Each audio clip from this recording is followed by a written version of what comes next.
Welcome to the Innovation Brief, the podcast where we have real conversations with leaders driving meaningful change across diverse sectors.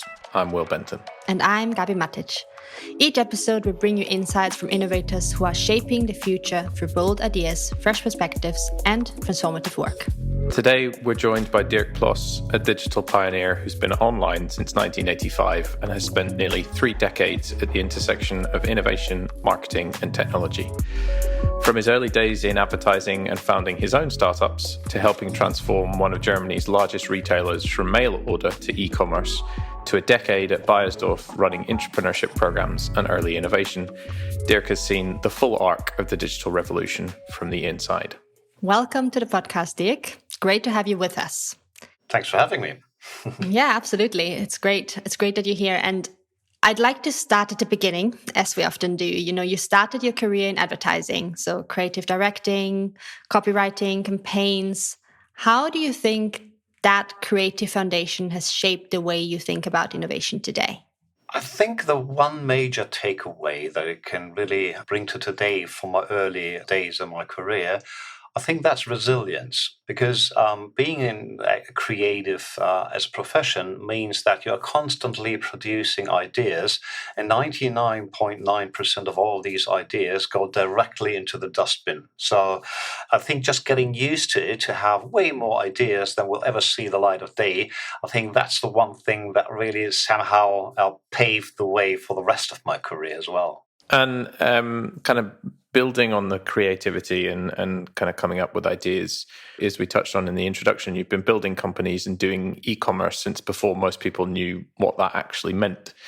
What were the kind of the early days like, and what did you learn from operating in a space before there was a kind of a playbook or a rule book?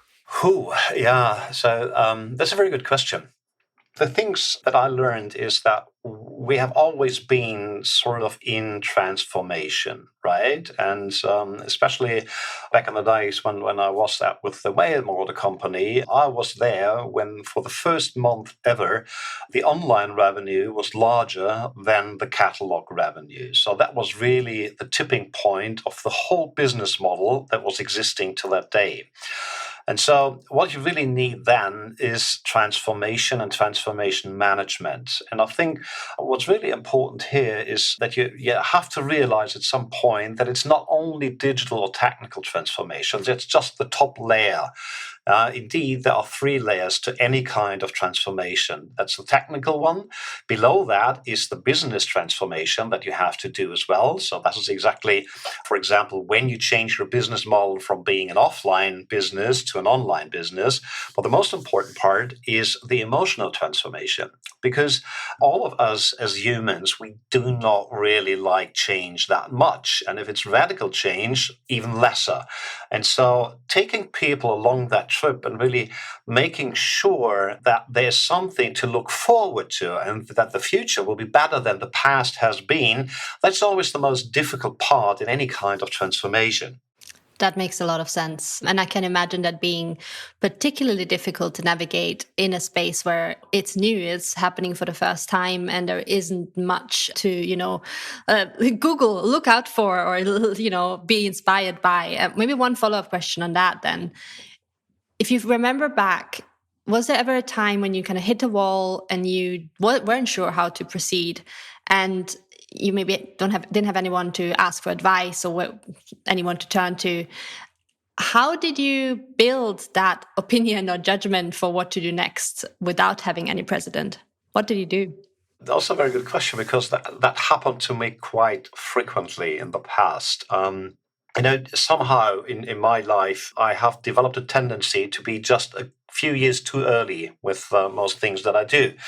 And so when you try to sell somebody an idea, and it's a new idea, so it has not been done before, everybody is asking for guarantees, or how can they be sure that this is going to be successful? And you have to honestly tell them, I don't know, because nobody's done it yet, or I haven't done it yet. So I'm not sure if this will work out, but we will try to figure it out along the way. And I think that is exactly what I always did. I tried to figure it out. So I think most of the bizarre mistakes that I made all started with a simple sentence, and that sentence goes, "Oh, how hard can it be?"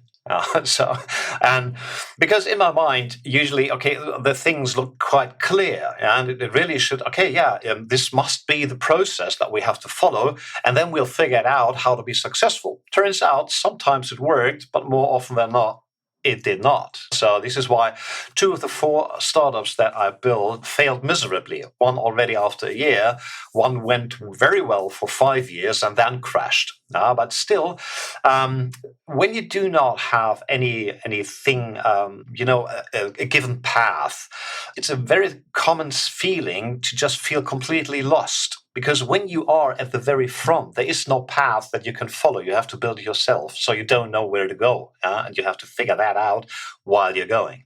Absolutely. And I guess it becomes even more important to try to build a network of friends internally, champions who trust in the process. Yeah, absolutely. And especially friends who tell you the truth. So because and that not only for friends but also for the first hires that you have, the employees. So I always try to get people on the team who can do most of the things way better than I can, because I'm good at overseeing things. I'm good at imagining things, but I'm not as good in actually doing things. So I need people that I can trust there to do them right. Not to do the right thing, that's usually my job, but to do them right, that's their job. And also, if I'm wrong, which happens frequently, I'm always happy if one of my employees, co-workers, colleagues, or anybody else says, "Dirk, you're wrong. So that's not going to work," or "we tried that before and it didn't work," because that is really how progress then is made. Awesome. I mean, it's a nice kind of segue into your kind of larger corporate career. So you've spent more than a decade at Beiersdorf, which is obviously a very different context from the scrappy startup life. What kind of drew you into such a kind of a large established FMCG, and taking your kind of innovation and startup experience, what's been one of your largest surprises about driving innovation internally at a corporation? Yeah. The funny thing is that's a twofold answer here.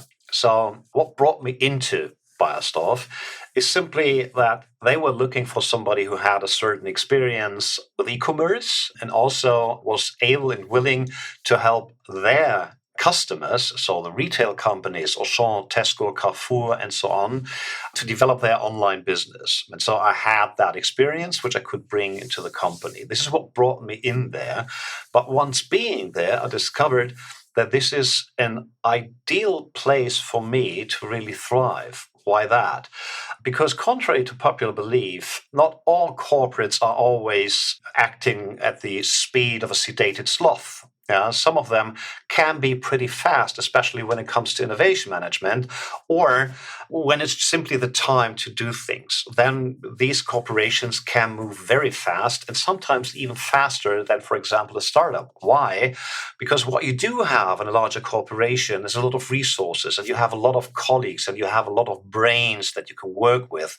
And if you bring all of them together and they are going into the same direction, there's high speed and high power. And that is something that really surprised me, because looking at the outside at large corporations like Beiersdorf is, I was really always thinking, oh my God, these behemoths, they are so slow and they're always lagging behind. Turns out, no, they're not. So sometimes you do not see how advanced these companies already are. But on the inside, that's sometimes a totally different picture than you would have had from the outside. It's an interesting point, because your career and your experience also touches on kind of venture clienting and corporate venture capital, not necessarily just at Beiersdorf, but also with places like Oscar and Paul. From your experience with that kind of internal versus external tension, what's your kind of take on the relationships between large established businesses and SMEs or startups? And what have you seen work well, and where have you seen it work not so well? It's very difficult and fragile at first. So, because the larger corporations have a tendency to think everything they do is the right way to do it.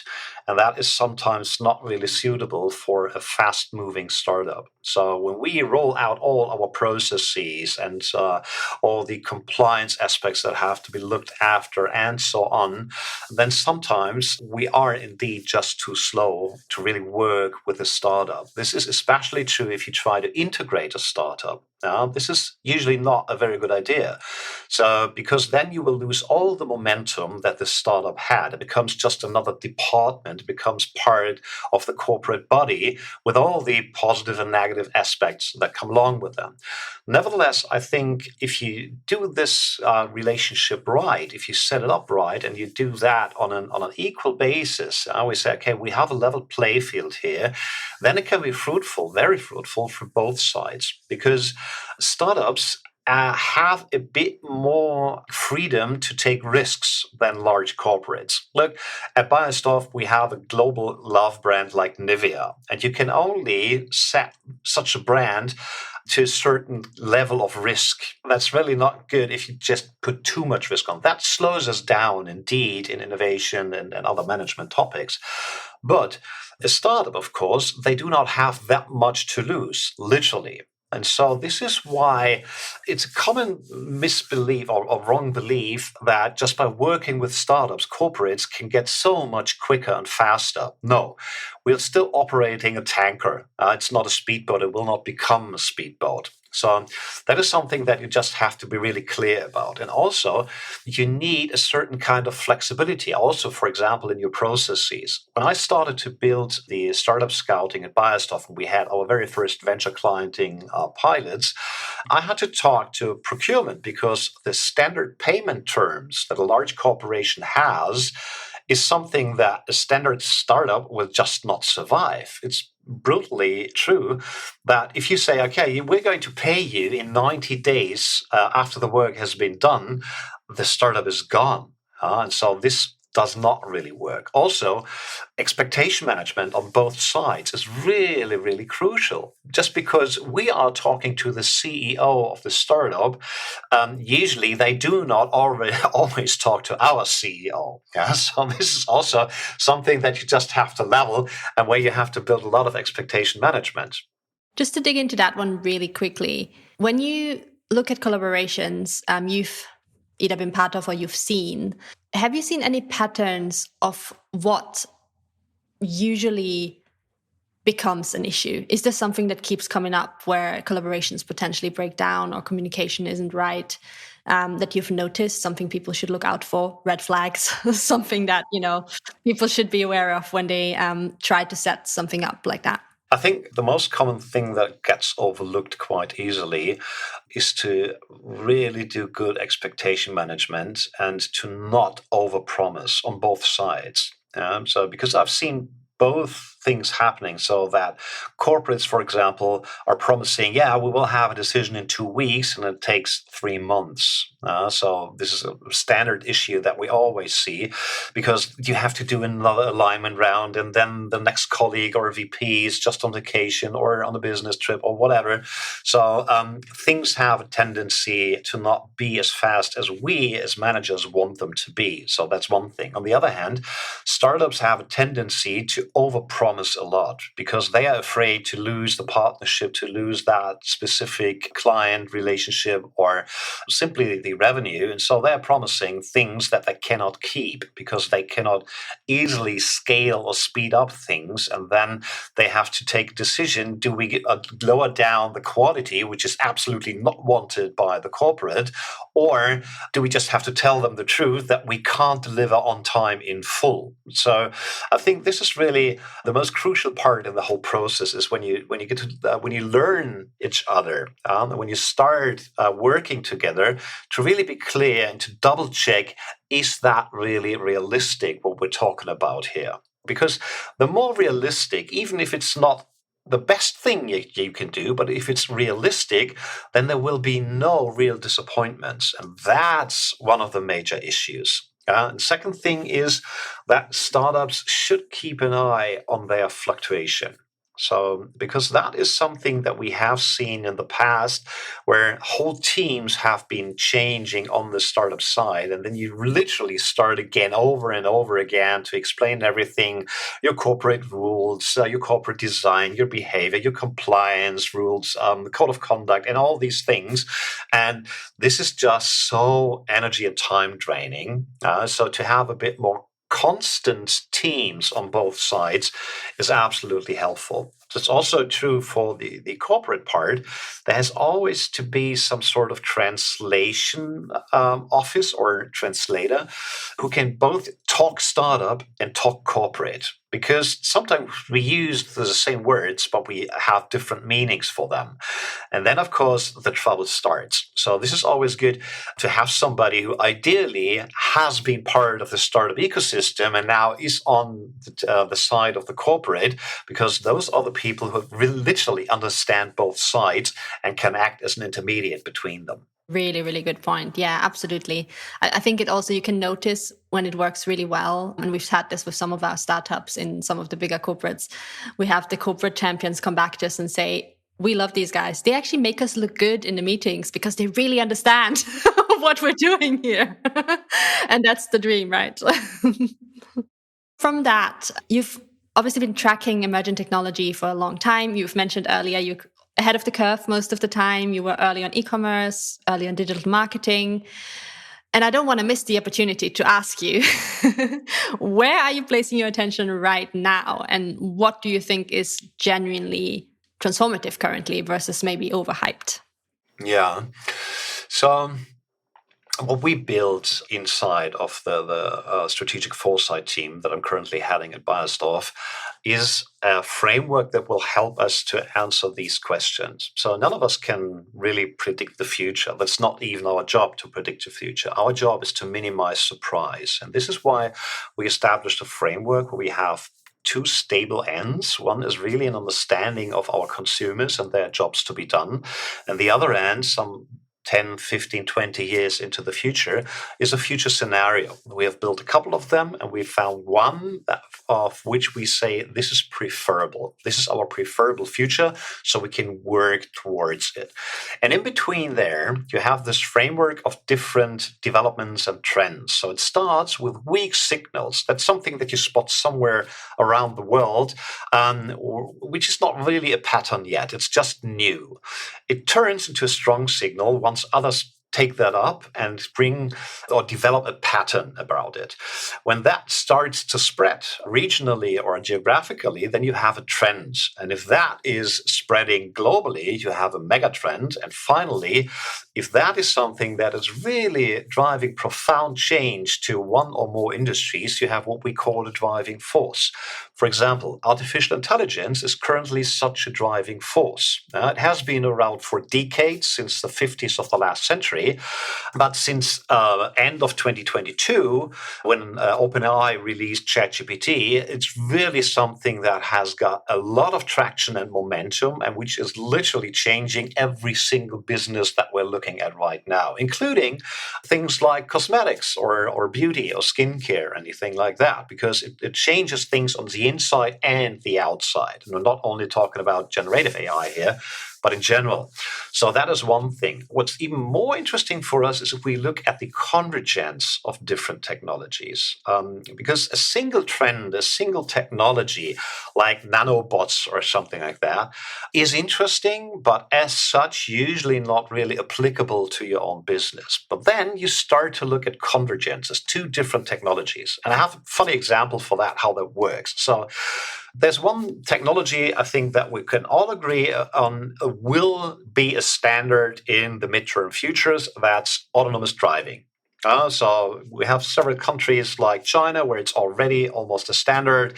Myself, last year in March, for the first time sat in a Waymo, so not having a human driver anymore. So this is coming. Another technology that's already there, and which is not developing that fast, but still development, is virtual reality. So now you take these two technologies that at first sight do not have really a lot of overlaps, but Autonomous driving will lead to a certain amount of unemployment. Sad as it is, but for example, in Germany, we do have a bit more than 500,000 professional drivers. So not all of them will be, I don't know, accountants or painters or poets when they lose their job as a driver.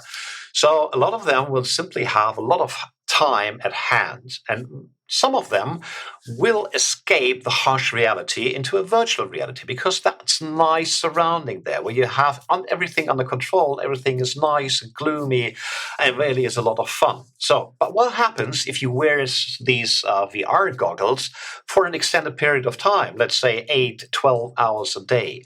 Then you get really problems with the part around your eyes because there's not enough oxygen on it. There's no sunlight coming into it. There might be high humidity and high temperature. So everything that puts your skin under stress. And this is now where we see a business opportunity. Let's call it meta care. So we say it's a specific kind of skincare that you need for your eyes under a VR environment. And this is exactly what I'm talking about when it comes to convergence of technology. So you stack or you mix technologies and try then to find out what is the implication for the business that I'm currently operating in. How can we leverage that? Is there an opportunity that we have not seen before? And that's the fun part because by design, I have the luck to play around with every single new technology that comes along, literally play around with it, just to experiment and find out, okay, will this have an impact or not? If not, okay, we're not dumber than before. If yes, we have a way to go. In some instances that you've kind of touched on with that external, internal innovation culture and keeping track of trends, whether they're becoming kind of impactful or not, how does that translate into a healthy innovation culture on the inside? And what kind of steer have you kind of seen in your time at companies big and small in terms of the problems that can cause when things aren't going as well as they could do? As you might know, I'm a bit obsessed with innovation culture because I believe that is what keeps any kind of company alive. So once you stop innovating, you start ending the corporate life somehow because there's competition from inside and outside the industry that will try to take your place. So you have to be innovative. If you have to be innovative, then you need an innovation culture. And that culture starts with a single word, and that is trust. I trust that you have good ideas. I trust that you pursue the most important of these ideas and not just the fun side projects, but the ones that will really drive the business forward. And you trust that I will provide you with the decisions and resources that you need to turn ideas into profitable realities. So that's one thing. And the other thing is really that this trust is earned by an environment or a culture of experimentation. Deliberately not saying a failure culture, because nobody likes failures. And also, you do not necessarily learn from failures. You can repeat the same mistake 99 times and still haven't learned a thing. So the one time you make it right, that is when you really actually have learned something. This is why we try to avoid that something has failed. We simply said, okay, we did an experiment and it didn't turn out as expected, but we learned how it worked or did not work. Like Thomas Edison once said, I never failed. I just found 1,000 ways that don't work. And this is the kind of mindset that you need for experimentation and therefore for innovation culture. Also, to never be ashamed. Embarrass yourself daily. That's one of the mottos that I live by.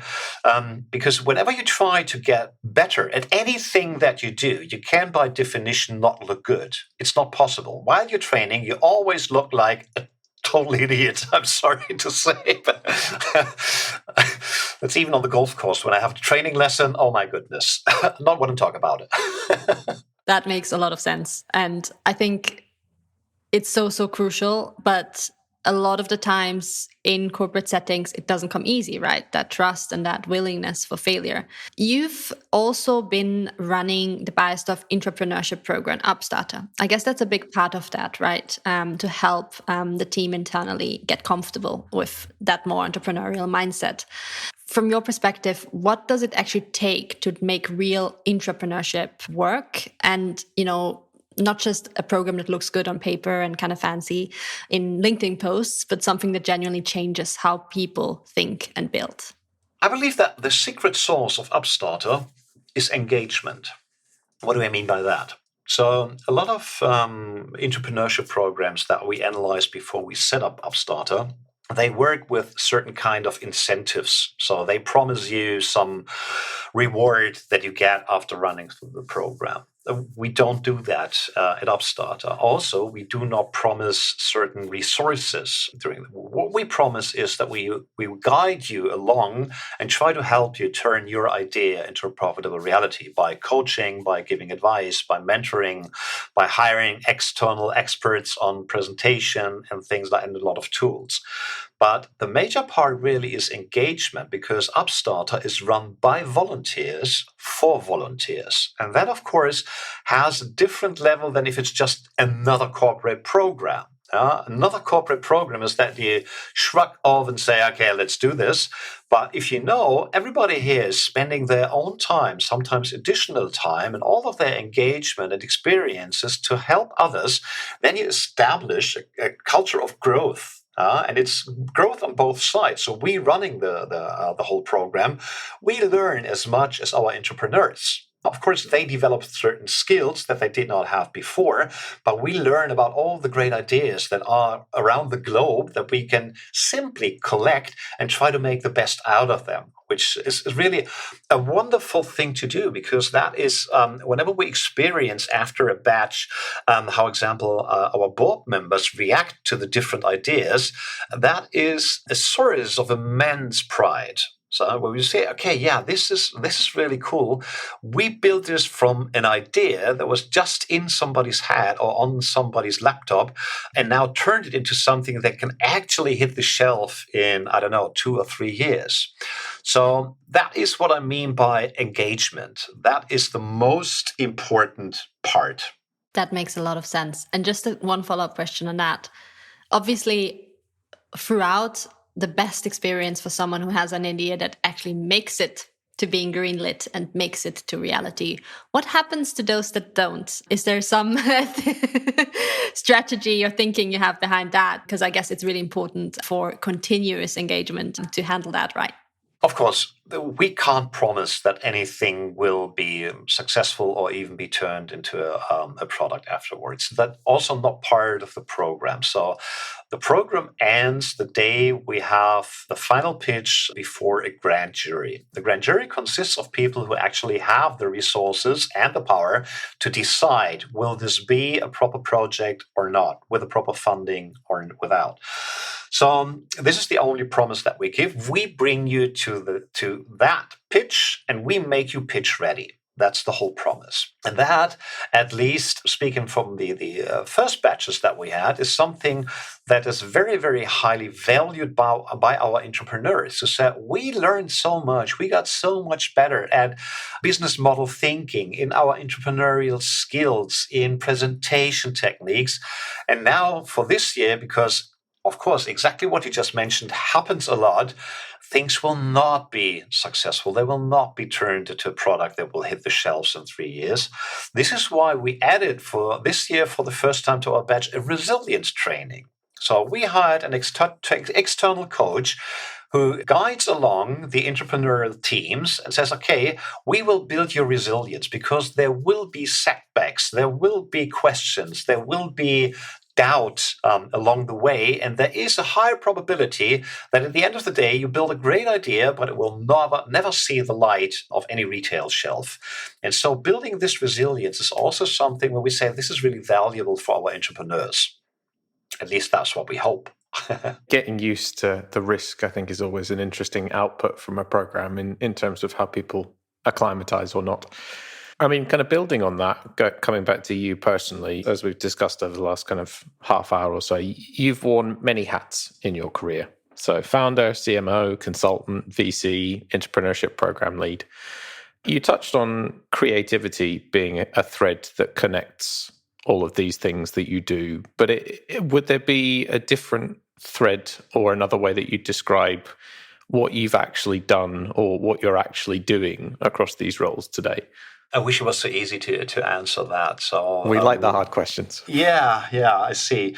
So maybe it's my disability to see or accept the world just as it is. I'm always interested in looking for what's coming next and how can I shape that this is going to be good. This is really what drives me, and this is what keeps me up at night. So, and this, of course, leads to that permanently. I see things where, okay, we can change that, or we can use that in a different way. So the old hacker ethics come a lot into play here, which also means on the bright side of everything, I'm really good at seeing the big picture and starting things. The downside is I'm not so good in building things or even running these things. So of the three roles that you need for innovation, you have the starter, the builder, and the runner. The starter is the one who has the bright idea and who sees the future and really is visionary and enthusiastic and can paint a picture in bright colors that everyone likes to make true. But then you need these builders who can really take that idea and make them a reality. So this is also true for Upstart or the entrepreneurship program. I'm not good at running at this, but I do have a great project management team who is building that and who is even running that, because that is the third role. And this is really where I'm really, really bad at, is running things. So keeping them smoothly, repeating them or optimizing them or anything like that. I don't have the right thinking and the right skills for that.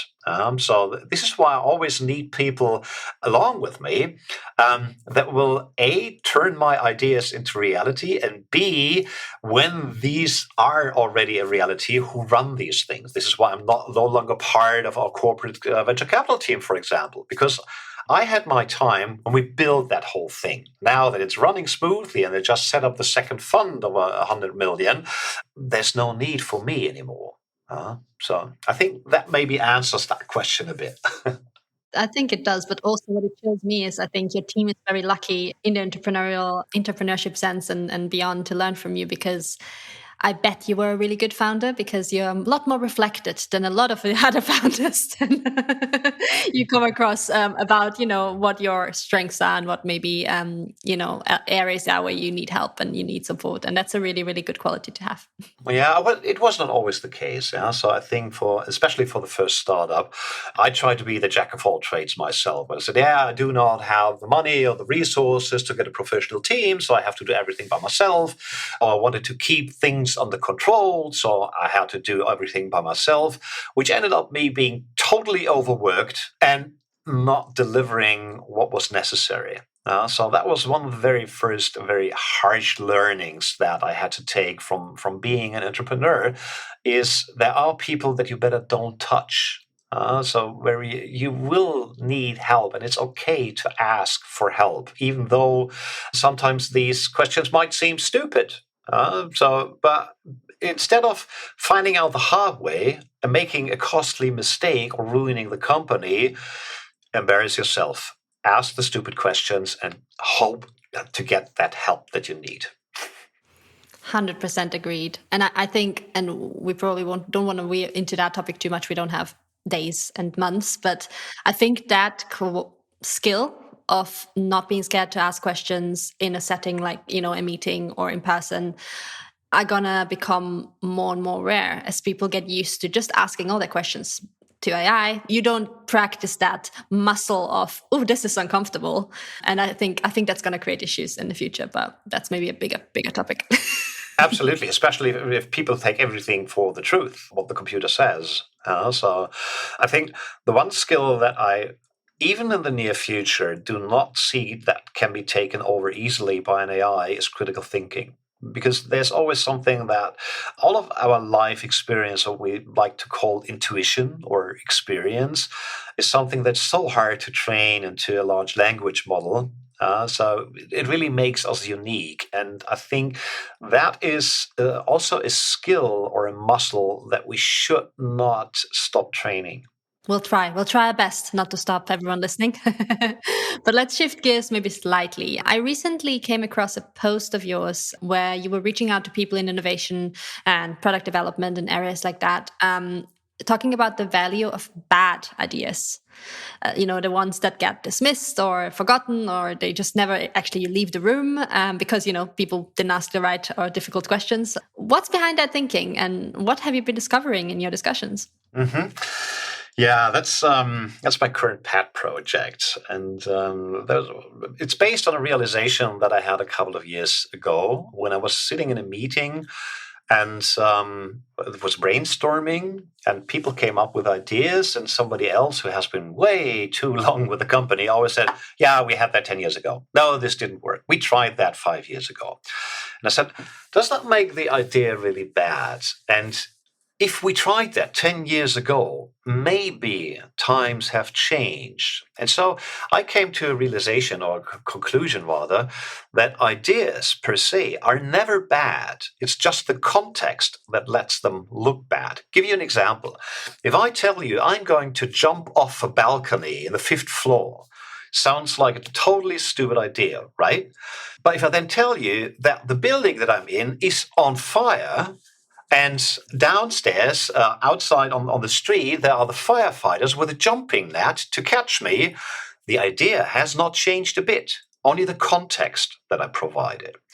And so this is when I said, okay, sometimes ideas have to be bad or stupid at first because those are the ones that really have impact. There's this guy called, his name was Thunder Levin. And I think, 12 or 13 years ago, he sat in an office in a meeting and said, "Hey, let's do a movie about a tornado full of sharks." I mean, that is objectively a super stupid idea. Fast forward to today, we're now looking forward to Sharknado number 6, so 5 sequels, with a total revenue of $2.5 billion. And that's really a stupid idea. So the catch here is ideas are always a product. So in every single part of that multiplication has to be higher than 0. It's 1 0 inside the whole equation, and then the result is 0. So, and this is exactly where I try, okay, the context might change. Ideas do not really die. They never do. They go into hibernation. Sometimes they go into cold rigidity. Hibernation, they wake up once per year. Cold rigidity, they wake up when there's definite climate change. Like in artificial intelligence. Artificial intelligence had that long so-called AI winter. That was cold rigidity. But then the climate changed because suddenly the computing power was there to make some deliberate progress in that field. And suddenly everything had momentum again. So this is now, of course, something where I say, okay, there are a gazillion of ideas that have been dismissed in the past, in any corporate environment, be it small company, large company, whatever, because everybody of us has ideas that were not going to see the light of the day in the next years, very often alone due to a lack of resources, because we have to prioritize things. What happens to those ideas if they go into hibernation? Well, usually nothing. They get forgotten over time, especially when the employee, the colleague, leaves the company because retires or changes the employer. The ideas are finally gone, and with that, all the value that they might have had if we just looked at them with a new context. And so I came up with this idea: why not have sort of a Day of Dead ideas, like the Day of the Dead in Mexico, and just celebrate all the dead ideas that we had. Look at them in a fresh context, because I promise you there will be several occasions where somebody says, that idea doesn't look too bad, or how could we forget that we had this great idea? Now it totally makes sense, because now there is the feasibility that was not given 10 years ago. And so this is kind of my pet project, how to dig up all these dead ideas and reevaluate them. That's amazing. I love it. Can't wait to see what you discover. And I love the idea for the Day of the Dead ideas. It's a really, really fun approach. Yeah, a bit like the startup funeral concept. But aside from the Sharknado team, because it's one of my favorite film series, when you kind of take a step back and think of someone driving innovation in any sector or in any way, do you have any kind of specific people that come to mind that either kind of generally or genuinely rather impress and inspire you? And if so, what about their approach or how they do things stands out?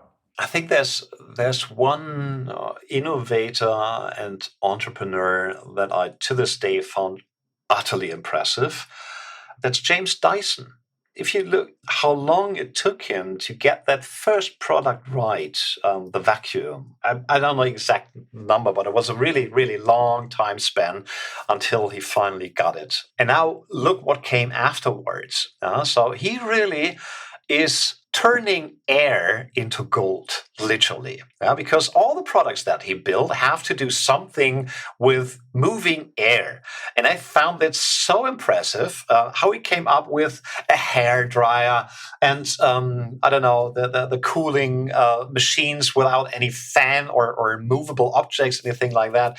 So he's really one who has super freaking ideas. Do a fan without any rotating parts. Sounds like a stupid idea again, but he did it.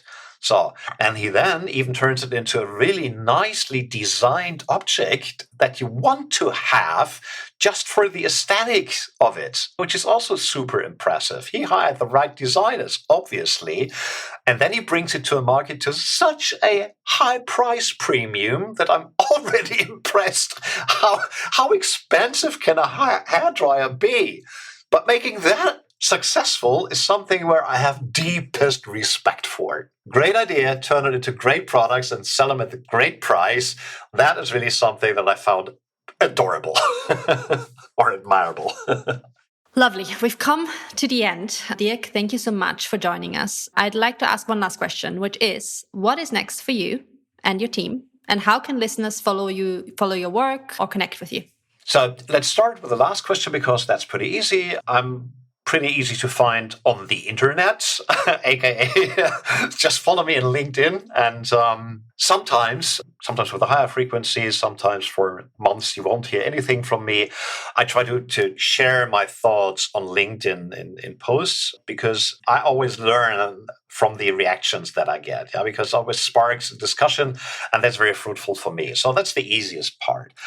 What's next for me? Let's put the team first.